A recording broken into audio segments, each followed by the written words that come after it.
Good morning and welcome to Cornerstone Today. It's Matthew Allen. I hope that your Thursday is off to a good start. I'm doing this a little different today. We're doing this live right here in the studio at Cornerstone. And we're going to spend our time together this morning in Matthew chapter 7, verses 13 and 14, and talk about the narrow gate. I am so glad you're here with me today. You know, yesterday we were in Matthew 7. We were talking about Jesus and the invitation that he gives with prayer. He taught us to pray like little children who already belong to a good father. And he told us to ask and seek and knock and to keep at the door. But now Jesus draws a line in the road and asks every one of us which way we're going to walk. And this is in Matthew 7, 13 and 14. He's going to talk about two gates, two roads, and two destinations. And today's reading is very short. It's just two verses, but I think it's one of the most important things that Jesus ever said. Read it with me. Here he says, "Enter through the narrow gate, for the gate is wide and the road broad that leads to destruction, and there are many who go in through it. How narrow is the gate and difficult the road that leads to life, and few find it." So here are two verses, and Jesus is laying out the whole of life like a fork in the road. And I want to walk down this with you for a few moments. He's talking about two gates, two roads, and two ends. One picture here that's painted. Everything is doubled. There's a wide gate, there's a narrow gate, there's two roads, one that's broad and one that's wide, one that's narrow. And there's two places that they lead, one to destruction and one to life. Every part of the picture here comes in a pair. You can't mix these things up. The wide gate opens onto a broad road, and it is the road that leads to ruin. The narrow gate opens onto the hard road, but it's the road that leads to life. And the very first thing I want you to see here is that there's no third option. Jesus does not offer us a middle path for people who'd rather not choose.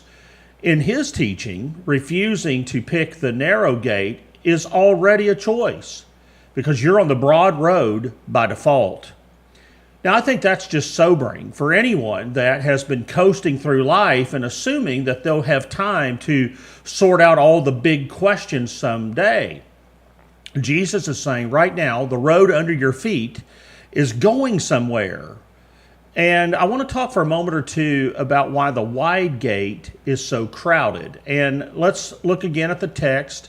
He says the gate is wide, the road is broad, and there are many who go in through it. It's the popular road. It's the one that's roomy.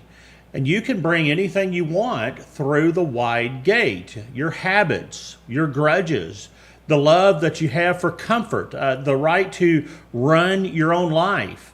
In fact, on the broad road, nothing has to be left behind because nothing's required. It's crowded, and that makes it feel safe because when you're walking with the crowd, it's easy to believe that you're headed the right way because everybody else is going too. But Jesus tells us where all of this ends. He says it leads to destruction. And I think that's the hard part of this passage, and it doesn't need to be softened. Jesus certainly didn't soften it. The easy road is easy the whole way until the end. That wideness that feels like freedom, that's really a road with no walls. It's running downhill, and it's going away from God. So let us understand that crowded is not the same as safe. Sometimes the most dangerous place to stand is in the middle of a crowd that's all walking in the same direction. Now, let's keep going here and talk about the other gate. Jesus says, "How narrow is the gate and difficult the road that leads to life." So Jesus tells us up front that the gate is tight and the road is hard. A narrow gate is one that you can't just stroll through carelessly. And you can't bring everything with you. To get through, you're going to have to set some things aside. You're going to have to set aside your self-importance and maybe the sin that you've been protecting and the demand to stay in charge. Because those are things that don't fit through the narrow gate. And the road on the other side, it's called hard or difficult. In fact, the older word here in the original language is the word that we use today for pressed. It's the kind of path that is squeezed and steep. You see, following Jesus was never something advertised as a smooth or downhill glide. Jesus told his followers to take up a cross.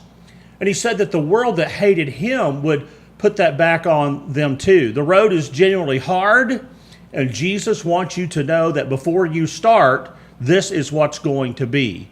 He's not going to tell you, get you on the road and then tell you that afterward. He's going to tell you before you begin.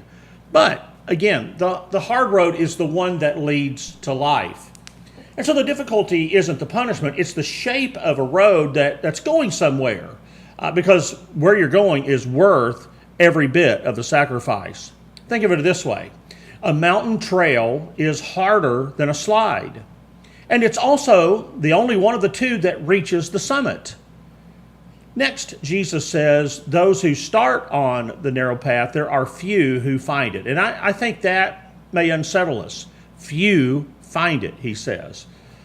Now, here Jesus is being honest about numbers, and the answer is not something maybe that we would write ourselves. We would prefer the life road to be the crowded one. But he says the way to life is the one that fewer people are on.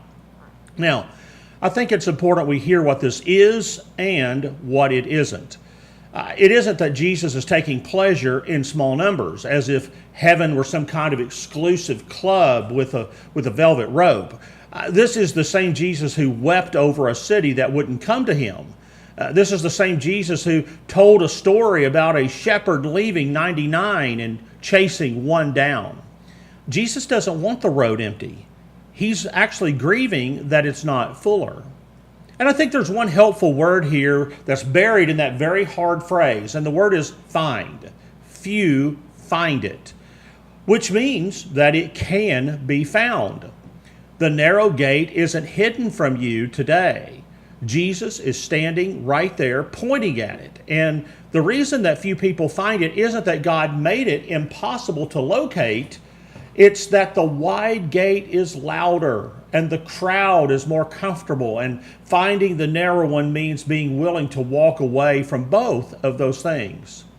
So, as you think about this, you are not one of the ones who can't find it. Jesus is showing it to you right now.